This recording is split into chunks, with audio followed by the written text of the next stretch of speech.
Hey there folks, I'm Dan Brown from Sort of Interesting. Everybody's asking me to post more travelling on the boat videos, so just for you I'm about to make about a 10-minute trip just around the corner, and well, we'll just have a very short trip so I can give you an actual beginning to end description of what's going on when I'm on the boat.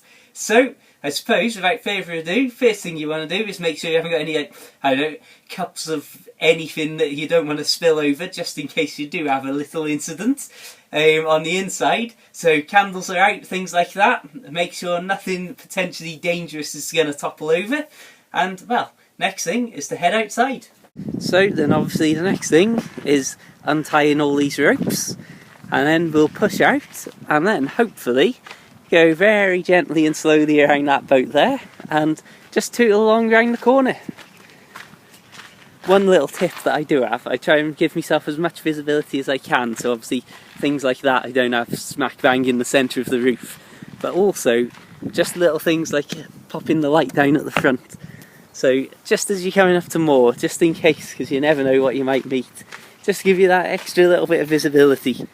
I mean, obviously on Tilly, it's not like a 52-foot boat where goodness knows what's going on round the corner when your front end gets there. So, let's untangle ourselves and then push off. So it's now at this point where I've got just very loose knots holding us to the side that I normally start the engine.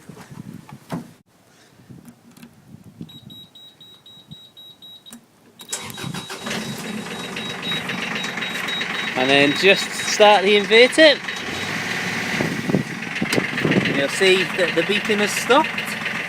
So the ropes are all up and out of harm's way where they're not going to drop into the water and cause potential chaos.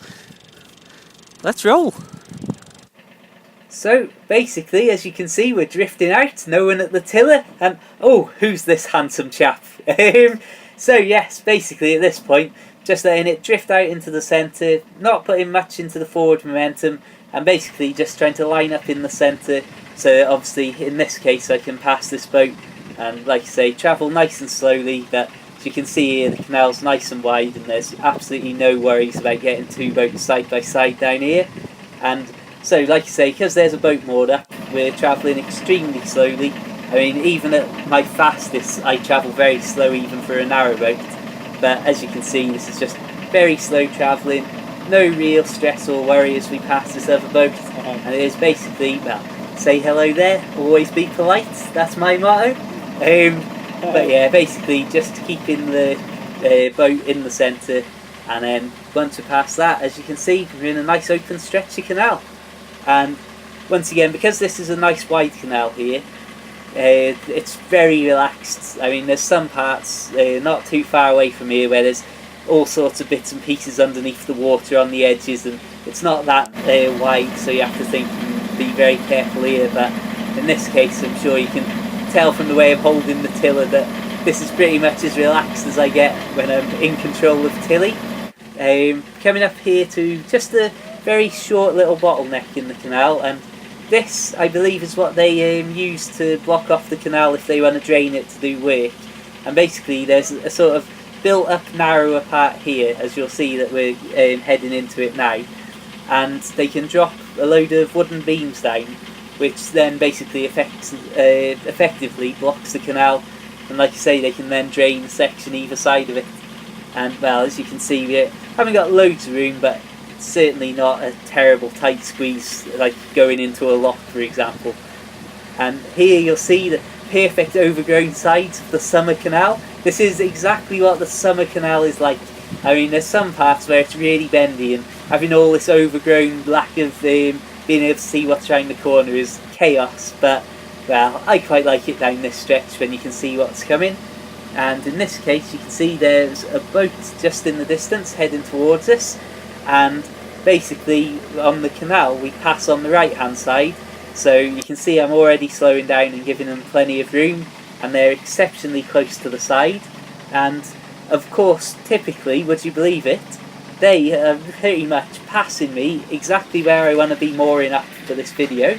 So as you can see now, after that boat's gone past, I've tipped the bow straight in more of an angle than I normally would, and now basically we're letting the engine just tick over slightly in reverse to take some speed out, and then I'm slowly lining this up there, and then every now and then giving it a quick burst of forward so I can steer the back end in and not just crash the bow in at a right angle. And so basically, like I say, at this point we're really hammering the reverse now to really take the speed out, and you'll see in just a second that I put it in reverse, hop off, and then make sure basically that we pull into the side. As you can see now, I give it a good burst of reverse to absolutely slow it to a halt. As you can see from the trees, we're not moving at all. Just knock the engine off, and then basically at this point I am literally just holding the boat at the side, and here, because it's got mooring rings, I'm just going to walk the boat along the canal until the back end matches up to the nearest mooring ring, and then at that point it's just a case of, well, what I do normally is tie the front end on loosely, then go back to the back end and then tie that a bit tighter, and then basically just fiddle around with them until I've got the boat and the ropes at the sort of tension that I want it at. There you have it. That's been a very quick trip from start to finish pretty much. Hope that you've enjoyed it, and I don't know, maybe had an insight into what I do before work on a Monday morning quite often. And well, like I say, make sure you subscribe to my videos for an absolute ton of narrowboat videos already there, and plenty more to come.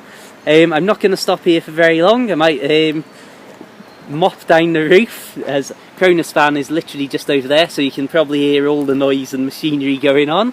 I'll probably just move down around the corner, but until the next time, thank you very much for watching. Make sure you subscribe for a load more, like the Facebook page and all that sort of stuff. And well, until the next time, have a fantastic day, and I'll see you around soon. Farewell.